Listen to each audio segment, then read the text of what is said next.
किसान साथी जय जवाहर, नमस्कार। बहुत बहुत स्वागत है आपका मछली पालन की इस दुनिया में। मैं हूं पुष्पक राठिया, कोई फिश फार्मिंग से छत्तीसगढ़। और स्वागत करता हूं आपका। जितने सारे मछली पालक हैं, मेरे किसान भाई हैं, क्योंकि आज के डेट में जब से ये कोरोना या लॉकडाउन का शेड्यूल बढ़ा है, तब से पोल्ट्री बिजनेस थोड़ा सा बहुत ही खतरे की स्थिति में है। बार बार किसान वहाँ जो घाटे का सामना करना पड़ रहा है।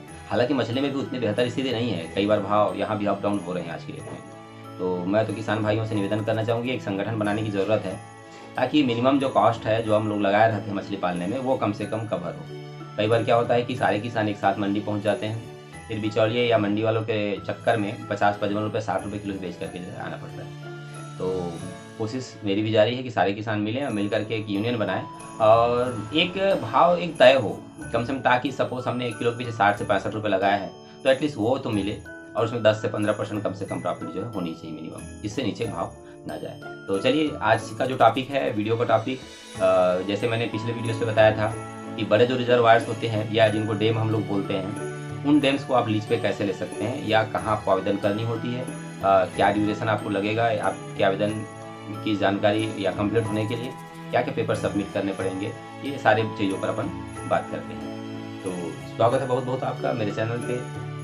जैसे मैं बता चुका, मैं हूं पुष्पक राठिया, कोई फिश फार्मिंग से, और आज हम लोग चर्चा कर रहे हैं कि रिजर्वायर को आप लीज पे कैसे लें। तो मैं रिजर्वायर के बारे में बात करूं तो जैसे मैंने पिछले वीडियो से बताए थे कि जो तालाबें गांव में होती हैं वो 1 एकड़ से लेकर के 5 एकड़ तक और कई कई जगह 10 एकड़ तक के होते हैं। तो 10 एकड़ के तालाब की जो अथॉरिटी या पावर होती है वो ग्राम पंचायत के पास होती है। मैंने पिछले वीडियो पे चर्चा करी थी। अब जो है 20 एकड़ से ऊपर, यानी कि यदि कोई बड़ा सा तालाब होगा तो 20 एकड़ भी हो सकता है, या जो डैम होंगे वो 300 एकड़, 400 एकड़, 700 एकड़, 1000 एकड़ से ऊपर होते हैं। और कई कई तो ऐसे हैं जो बहुत बड़े बड़े होते हैं, जैसे छत्तीसगढ़ में अपना दुधावा हो गया, नगरी सेवा एरिया में धमतरी का गंगरेल डैम हो गया, इधर बहुत सारे डैम हैं, छत्तीसगढ़ में डैम का भंडार है। तो जहाँ भी बड़े डैम्स या रिजर्वायर हैं उनके भी लीज की प्रक्रिया जो होती है, जो कि 17 साल से 18 साल, मिनिमम 12 साल और मैक्सिमम जो है 17 साल तक का लीज पे होता है।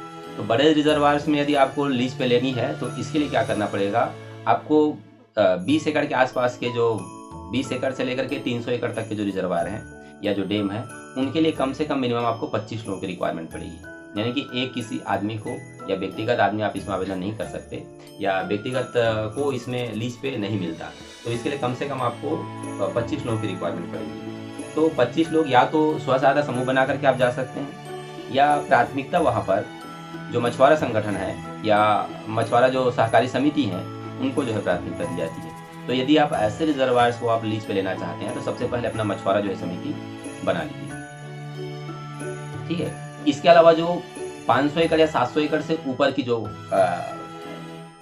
रिजर्वायर होते हैं तो उनके लिए कम से कम 50 से 60 लोगों की रिक्वायरमेंट होती है। और यदि उससे बड़े रिजर्वायर की बात करूं, जो 1000 एकड़ से ऊपर की बात करूं, तो उसमें कम से कम ऐसी जो 60 से 65 लोगों का जो समूह है, ऐसी कम से कम 10 से 15 समूह की रिक्वायरमेंट पड़ती है, यानी कि उतने को उसमें दिया जा सकता है। तो ये नीली क्रांति के तहत आपको इससे बहुत सारे सहयोग मिलते हैं। जैसे सपोज आप मछुआरा है, अभी का जो ड्राई सीजन चल रहा है, जैसे कि अभी 15 जून से लेकर के जुलाई अगस्त तक, तो आपका ड्राई सीजन है, इसमें मत्स्याखेट या मछली मारने पर प्रतिबंध रहता है।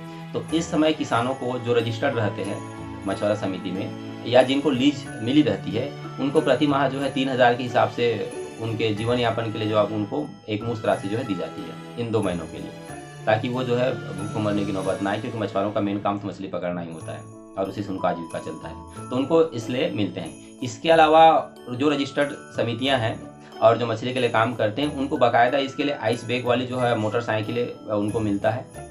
अलग अलग जिलों में के हिसाब से कोटा तय होता है, फिर उनको जो है फ्री प्रदान की जाती है। इसके अलावा आपको बोर्ड्स मिल जाएंगे सरकारी तौर से, सरकारी बीज मिल जाएंगे, आपको दाने मिल जाएंगे। तो ये सारी सुविधाएं आपको इसमें मिलता है।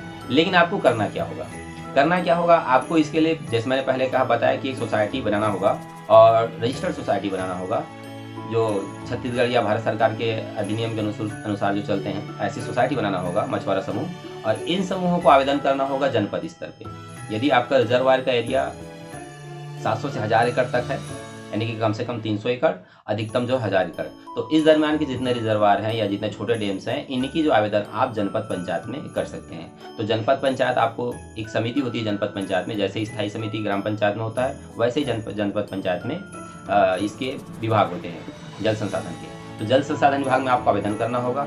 वो आपका आवेदन अप्रूव करेंगे और अप्रूव करके जो है उनकी जो स्थायी समिति बैठती है वहाँ इसका चर्चा होगा और चर्चा होने के बाद फिर किसी एक समूह को जो है आपको लीज पे दिया जाएगा। क्योंकि बहुत सारे उस क्षेत्र में बहुत सारे गाँव होते हैं तो बहुत सारी समितियाँ हो सकती है और सबके सब आवेदन जो है कर सकते हैं। तो अब चलिए आपने आवेदन कर दिया। आवेदन करने के लिए आपको क्या चाहिए, आपको आपका जो पंजीयन हुआ है पंजीयन की कॉपी, आपके सोसाइटी का जो मेमोरेंडम है मेमोरेंडम की कॉपी, आपका जो बैलेंस शीट है पिछले 3 साल का बैलेंस शीट की कॉपी, यदि आपने इनकम टैक्स पे करी हो तो इनकम टैक्स की कॉपी, नॉर्मली ऐसा होता है नहीं तो बैलेंस शीट की कॉपी, और आपका जो समिति है समिति की जो आपकी कार्यवाही पंजी है, कार्यवाही पंजी में बाकायदा इसके लिए नाम तय किए जाते हैं। आपके अध्यक्ष, सचिव और जो कार्यकारिणी सदस्य हैं इनके नाम के साथ एक प्रस्ताव कि आप उसको लीज पे लेने के लिए तैयार हैं, सहमत हैं, पूरे कार्यकारिणी आपकी सहमत है, इसकी एक कॉपी जो आपको देनी होती है। तो जब आप ये दे देंगे आपको अप्रूवमेंट का लेटर मिल जाएगा, अप्रूवल लेटर मिल जाएगा, तब फिर आप उससे मछली पालन जो है कर सकते हैं। और यह लीज जो है मिनिमम ये लीज जो है मिनिमम आपको 5 साल के लिए मिलते हैं और मैक्सिमम जो है आप इसको 12 से 17 साल तक इसको आप जो है फर्दर आगे जो है कंटिन्यू कर सकते हैं। बनिस्बत आपको आपका जो हर साल का अर्निंग है उसको आपके खाते में दिखानी होगी और लीज की राशि जो है हर वर्ष आपको पे करनी होगी। लीज की राशि आप अपने जनपद स्तर में आप पता कर सकते हैं, अलग अलग हेक्टेयर के हिसाब से आपको लीज की राशि जो है पे करनी होती है और लीज की राशि बहुत ही मिनिमम या बहुत ही कम होती है। लगभग मैं जो डैम फिलहाल जान रहा हूँ वो लगभग 700 एकड़ का डैम है और उसमें जो है 80,000 तक का लीज जो है पड़ता है हर 5 साल में। तो बहुत ही नॉमिनल लीज रहता है, कोई ज़्यादा ऐसी कीमत नहीं पे करनी होती है गवर्नमेंट में, क्योंकि नॉर्म्स में जो है लीज की राशि बहुत ही कम होती है। तो आप इजीली इसको हैंडल कर सकते हैं और इसमें उतनी अच्छी प्रॉफिट जो है अर्निंग कर सकते हैं। अभी जो मैं आपको डैम दिखा रहा हूँ ये कोलार छत्तीसगढ़ डैम का है, छोटा सा वीडियो, और उम्मीद करता हूँ यह जानकारी आपके लिए अच्छी हो। मिलते हैं अगले वीडियो में, तब तक एक लाइक और सब्सक्राइब का बटन दबा दीजिएगा। वीडियो देखने के लिए बहुत बहुत धन्यवाद। जय